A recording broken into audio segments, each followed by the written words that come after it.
मागील व्हिडिओमध्ये मी दोन प्रकारचे सान्ने दाखवलेले आहेत, साधं सान्नं आणि डांगर घातलेलं सान्नं. खूप छान टेस्टी असते. आणि आज आपण फणस घालून सान्नं कसं बनवायचं ते पाहणार आहोत. तर त्यासाठी इथे मी हे आपले घरातलेच तांदूळ, जुने तांदूळ घ्यायचे आहेत. 3 कप तांदूळ, 1 कप उडदाची डाळ आणि 1 कप पोहे घेतलेले आहेत. तुम्ही हे डाळ तांदूळ वगैरे भिजत घालून त्यानंतर ते ग्राइंड करून सान्नं बनवू शकता. पण माझ्याकडे घरी बनवलेल्या तांदळाचा म्हणजे सान्न्यासाठी किंवा इडलीचा पीठ रेडी आहे आणि डाळ आणि पोहे मी आता ग्राइंड करून घेणार आहे. डाळ पुसून घेतलेली आहे स्वच्छ फडक्याने आणि पोहे हे दळून घेतलेले आहेत. आणि हे तांदळाचं पीठ माझ्याकडे बनवलेलं आहे. मी मागे एका व्हिडिओमध्ये तुम्हाला पावसाळ्या अगोदर तांदळाचं पीठ हे संपूर्ण पावसाळ्यासाठी कसं बनवायचं ते दाखवलेलं. तर मी हे सान्नं किंवा इडलीसाठी थोडंसं जाडसर पीठ बनवलेलं आहे. आणि फणसाचं सान्नं बनविण्यासाठी आपण साहित्याचं प्रमाण पाहूया.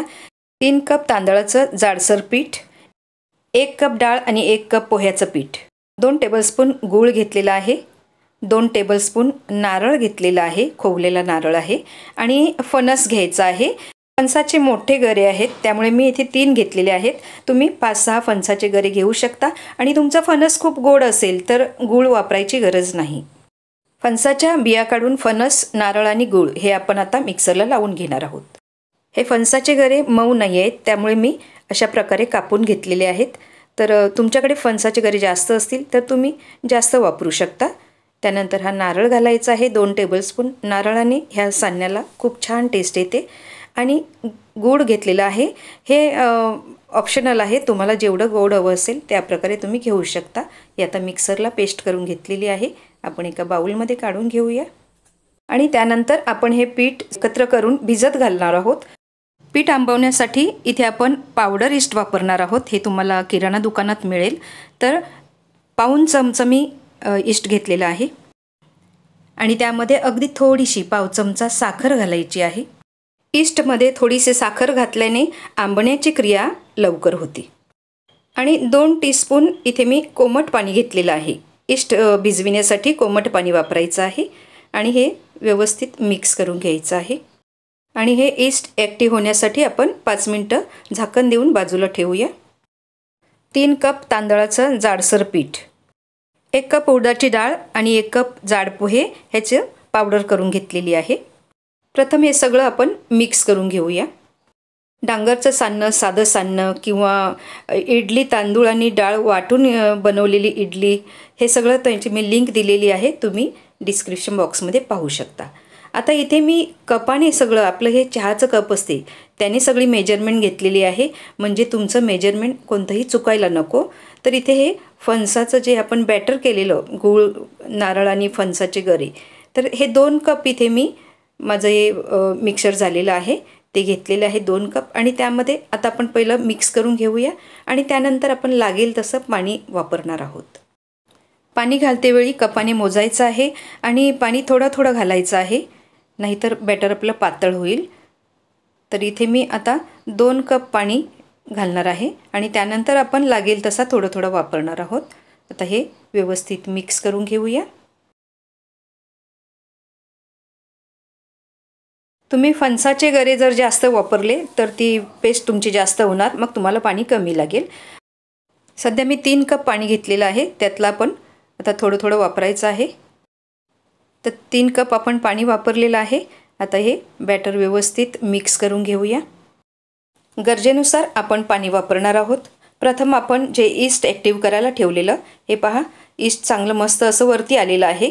तर ईस्ट असं वरती आलं पाहिजे, फुगलं पाहिजे, तर ती ईस्ट वापरायचं, नाहीतर ईस्ट खराब असते. म्हणजे त्यामुळे ईस्ट घेण्या अगोदर त्याची एक्सपायरी डेट बघायची असते. हे ईस्ट खसखशीपेक्षा थोडीशी बारीक असते किंवा थोडीशी मोठे दाणे देखील असतात. आता आपण 1 चमचा टीस्पून मीठ घातलेलं आहे आणि पुन्हा थोडंसं पाणी आपण घालून आता मिक्स करणार आहोत. एकूण 4 कप आपण आता पाणी घातलेलं आहे. आपल्या सान्न्याच्या बॅटरला हे आता इतकं पाणी पुरेसं आहे. हे पीठ आंबवण्यासाठी ठेवायचं आहे, तर ईस्ट घातल्याने ते फुगून वरती येणार, त्यासाठी मी मोठं भांडं घेत आहे. अगदी आपल्याला सान्ने संध्याकाळी जर रेडी पाहिजे असतील तर सकाळी आपण यीस्ट लावून घातलं तर अगदी 4 तास पासामध्ये हे आपले बॅटर तयार होते. तर झाकण देऊन ठेवायचं आहे. मी इथे मोठं भांडं घेतलेलं आहे. तुमचं छोटं भांडं असेल तर खाली अशा प्रकारे परात ठेवायची आहे, म्हणजे ते पीठ वरती आल्यावर त्या परातीत पडेल. आता 5 तास झालेले आहेत आणि मस्त आपलं सान्न्याचं बॅटर हे पहा वरती आलेलं आहे. छान मस्त आंबलेलं आहे. हे पहा, चमच्याने मी दाखवते आहे. इडलीच्या भांड्यामध्ये 2 ग्लास पाणी घातलेलं आहे आणि त्यामध्ये मागे मी दाखवल्याप्रमाणे ही लिंबूची सालं फेकून न देता ही सालं ह्यामध्ये पाण्यात टाकायची आहेत, म्हणजे ते पाण्याला क्षार वगैरे असतात ते आपलं भांडं देखील खराब होत नाही. आणि ही इडली भांड्यातली प्लेट आहे ती उलटी करून ठेवायची आहे. आणि त्यानंतर आपण हे गॅसवरती ठेवूया, इडलीचं भांडं फास्टवरती. आणि इथे मी केळीची पानं घेतलेली आहेत. तर केळीच्या पानामध्ये आपण आता हे बॅटर घालणार आहोत. सान्न्याचं बॅटर किंवा इडलीचं बॅटर खूप जोरात न ढवळता ते अगदी हलक्या हाताने असं व्यवस्थित मिक्स करून घ्यायचं आहे. आता आपण प्लेटमध्ये 1.5 चमचा, हा 1.5 मोठा चमचा बॅटर घालायचा आहे आणि अशा प्रकारे ही प्लेट आपल्या हाताला अशी टॅप करून घ्यायची आहे, म्हणजे ते बॅटर संपूर्ण व्यवस्थित पसरते. दुसऱ्या प्लेटमध्येही घालूया. तुम्हाला हे सान्नं जरा जाडसर करायचं असलं तरीसुद्धा तुम्ही 2 चमचे किंवा 2.5 चमचे घालू शकता. आणि पाणी व्यवस्थित हे भांड्यातलं उकळलं पाहिजे. ते पाणी भांड्यातलं उकळल्यानंतरच ह्या प्लेट त्यामध्ये ठेवायच्या आहेत, म्हणजे आपलं जे सान्नं आहे ते चांगलं मस्त फुगून येते. तर दोन्ही प्लेट आता मी अशा ठेवलेल्या आहेत. आता झाकण लावून फास्ट गॅसवरती 10 मिनिटासाठी आपण हे शिजवून घेणार आहोत. हे 2 सान्ने रेडी होणार तोपर्यंत आपण दुसऱ्या प्लेट आता रेडी करूया.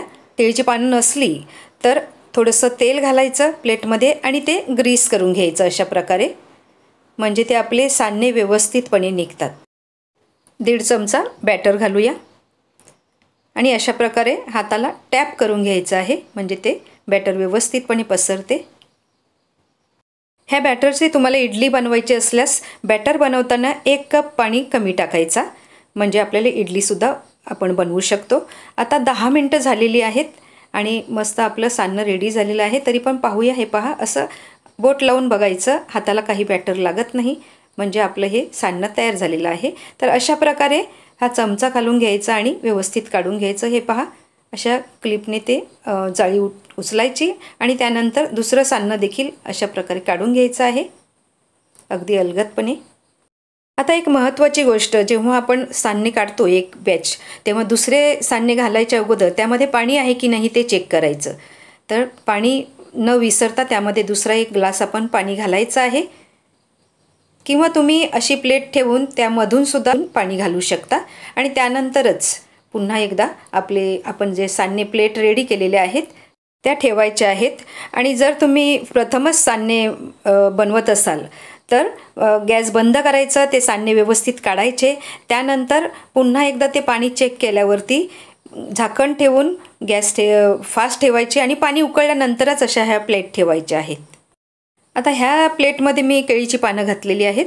तर असं स्पॅच्युलाने व्यवस्थित अशा प्रकारे फिरवून हे आपले सान्ने काढून घेऊया. केळीचं पान देखील काढूया आणि छान मस्त असे आपले हे सान्ने रेडी झालेले आहेत. दुसऱ्या प्लेटमधलं देखील आपण सान्नं काढूया. एकदम सॉफ्ट अशी ही सान्नं झालेली आहेत आणि संपूर्ण दिवस हे एकदम मऊ असे राहतात. पहा, छान मस्त असे जाळीदार आपले सान्ने रेडी झालेले आहेत. सान्ने काढल्यानंतर ह्या प्लेटमध्ये थोडंसं पाणी घालून लगेच ते साफ करून घ्यायचे आणि त्यानंतर तेलाने थोडंसं ग्रीस करायचं आणि दुसरं बॅटर घालून हे सान्ने रेडी करायचे. आता आपले सान्ने जे रेडी झाले आहेत, तर केळीचं पान घातल्यावर ते व्यवस्थित निघतील, परंतु आपण तेलाने फक्त ग्रीस केलेलं आहे. तर ते सान्ने कसे काढायचे, त्यासाठी इथे मी प्लेटमध्ये थोडंसं पाणी घेतलेलं आहे. आता हे आपले 10 मिनटं झालेली आहेत. हीच देखील सान्नं रेडी झालेली आहेत. तर ही प्लेट आहे गरम, ती ह्या पाण्यामध्ये अशी हळू चलगत ठेवायची आहे. अगदी 1 मिनिटभर ठेवायचं आहे आणि त्यानंतर ही प्लेट काढून दुसरी प्लेट देखील 1 मिनिटभरासाठी ठेवून द्यायची आहे. आणि त्यानंतर एखाद्या बाउलमध्ये थोडंसं साधं पाणी घ्यायचं आणि असे 2-3 थेंब ह्यामध्ये प्लेटमध्ये टाकायचे. असं गोलाकार फिरवून घ्यायचं, ते पाणी काढायचं आणि त्यानंतर एखादं उलथन वगैरे असं घ्यायचं किंवा स्पॅच्युला घेऊ शकता तुम्ही आणि असं गोलाकार त्या कडेने फिरवून घ्यायचं. संपूर्ण गोलाकार फिरवायचं आहे अशा प्रकारे, म्हणजे ते आपलं जे सान्नं आहे ते अगदी गोलाकार न फाटता व्यवस्थितपणे निघते. हे पहा, उलथन असं खालूनसुद्धा व्यवस्थित फिरवून घ्यायचं आहे सगळ्या बाजूने. एकदम सॉफ्ट, मस्त गोलाकार आणि जाळीदार असं हे सान्नं आपलं तयार झालेलं आहे. तर अशी ही आमच्या वसईची स्पेशल रेसिपीज, सान्ने, इडली आणि पावसाळा रेसिपीज, कांदा भजी, मोराय लाडू, खाडीची मासली वगैरे ह्याच्या सगळ्याच्या लिंक मी डिस्क्रिप्शन बॉक्समध्ये दिलेल्या आहेत. तुम्ही नक्की ते पहा आणि ह्या पावसाळ्याचा आनंद घ्या. आमचा व्हिडिओ पाहिल्याबद्दल खूप खूप धन्यवाद.